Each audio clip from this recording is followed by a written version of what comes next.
AI agents are going to change the world. At least that's what the most elite AI experts think. I'm talking about people like Ondrej co-founder of OpenAI, Andrew Ng, the creator of Google Brain, Arthur Mensch, the CEO of Mistral AI, and Harrison Chase, the founder of LangChain. I went through all of their speeches and compiled the most interesting and valuable parts into this single video. Enjoy.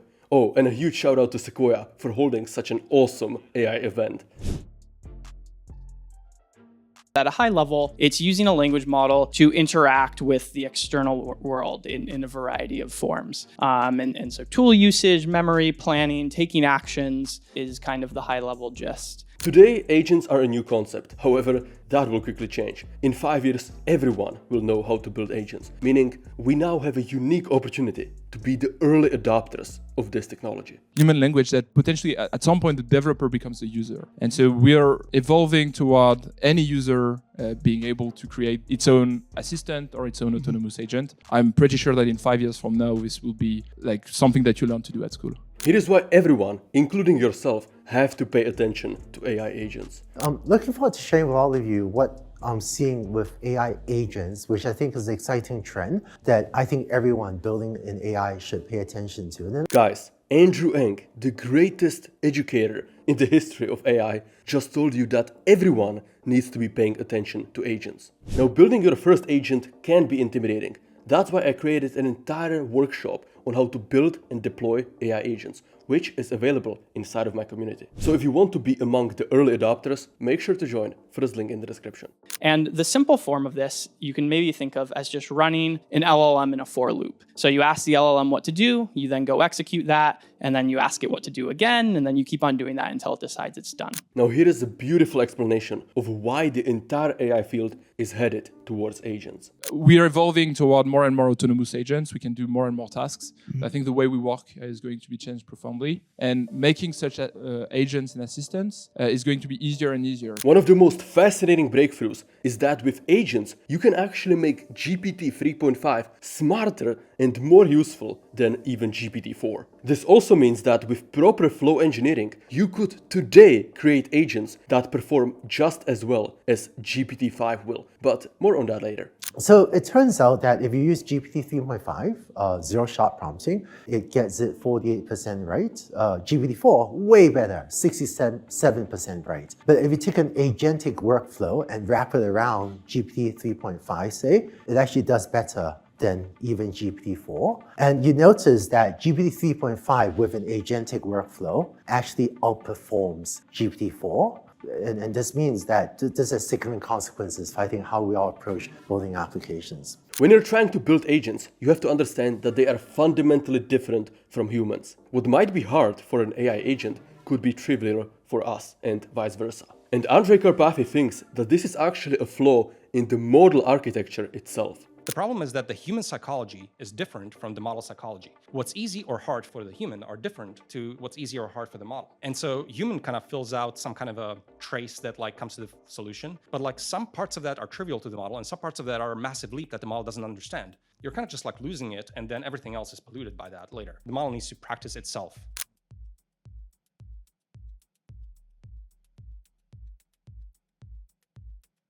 Another kind of like aspect of this is just the importance of basically flow engineering. And so this term I heard come out of this paper, alpha codium, it basically achieves state-of-the-art kind of like coding performance, not necessarily through better models or better prompting strategies, but through better flow engineering. So explicitly designing this kind of like graph or state machine type thing. And I think one way to think about this is you're actually offloading the planning of what to do to the human engineers who are doing that at the beginning.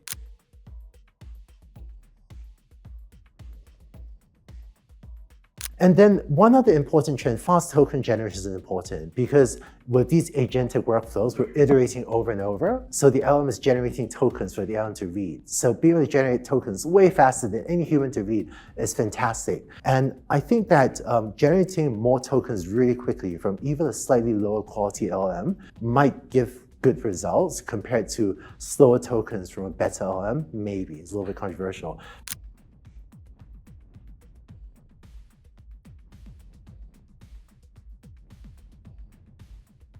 So I think that's roughly where it's headed is we can bring up and down these relatively, self-contained agents that we can give high-level tasks to and specialize in various ways. So, and it's not just one agent, it's many agents. And what does that look like?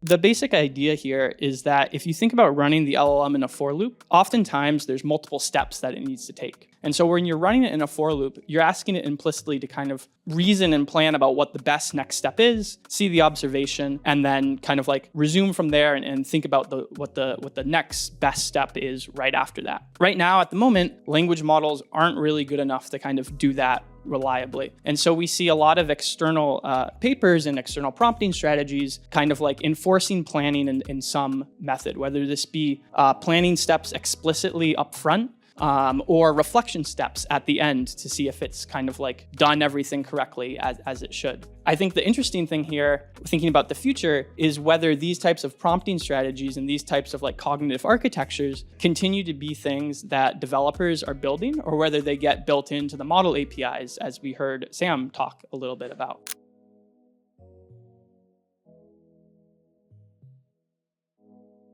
Our bet is that basically the platform and the infrastructure of artificial intelligence will be open. Yeah. And based on that, we'll be able to create assistants and then potentially autonomous agent. And we believe that we can become this platform by being the most open platform out there.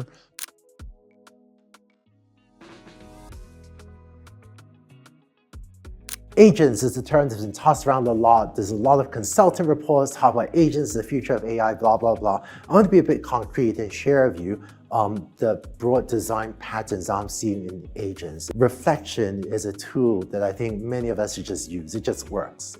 To use, I think it's more widely appreciated, but it actually works pretty well. I think of these as pretty robust technologies. When I use them, I can almost always get them to work well. Planning and multi-agent collaboration, I think of it as more emerging. When I use them, sometimes my mind is blown for how well they work. But at least at this moment in time, I don't feel like I can always get them to work reliably.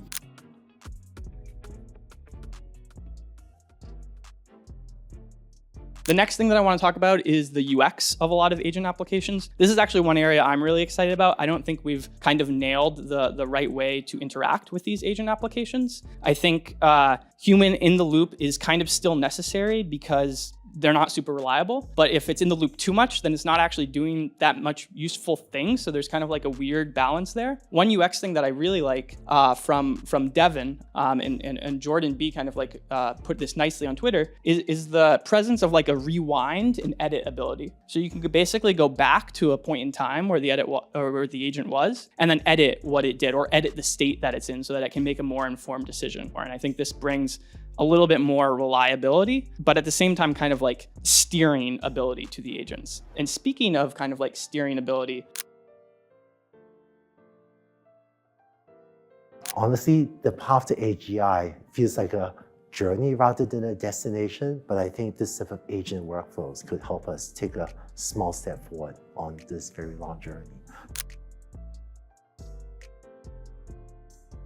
The last thing I want to talk about is the memory of agents, like interacting with the bot and kind of like teaching it what to do and correcting it. And so this is an example where I'm teaching in a chat setting an AI to kind of like write a tweet in a specific style. And so you can see that I'm just correcting it in natural language to get to a style that I want. The next time I go back to this application, it remembers the style that I want, but I can keep on editing it. And so this I would kind of classify as kind of like procedural memory.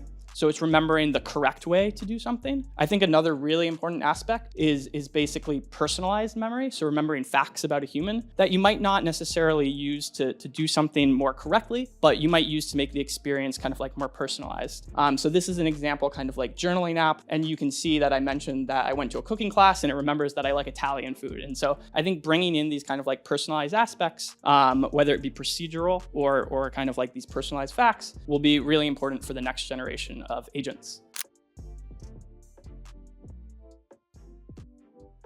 we are really focusing on the developer first, but there's many, like the frontier is pretty thin in between developers and users for this technology. And so that's the reason why we released an assistant demonstrator called Le Chat. The point here is to expose it to enterprises as well. And that answers some need from our customers that many of the people we've been talking to are willing to adopt the technology, but they need an entry point. And so if you just give them APIs, they're going to say, okay, but I need an integrator. And then if you don't have an integrator at hand, and oftentimes this is the case, it's good if you have like an off-the-shelf solution, at least to get them into the technology and show them what they could build for their core business. So that's the reason why we now have like two product offerings. There's the first one, which is the platform, and then we have Le Chat, which should evolve into an enterprise off-the-shelf solution.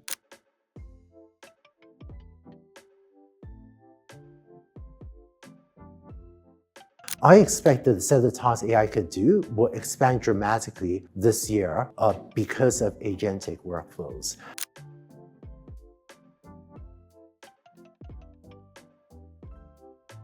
And candidly, I'm really looking forward to Claude 4 and GPT-5 and Gemini 2.0 and all these other wonderful models that many people are building. And part of me feels like if you're looking forward to running your thing on GPT-5 zero shot, you may be able to get closer to that level of performance on some applications than you might think with agentic reasoning, but on an earlier model.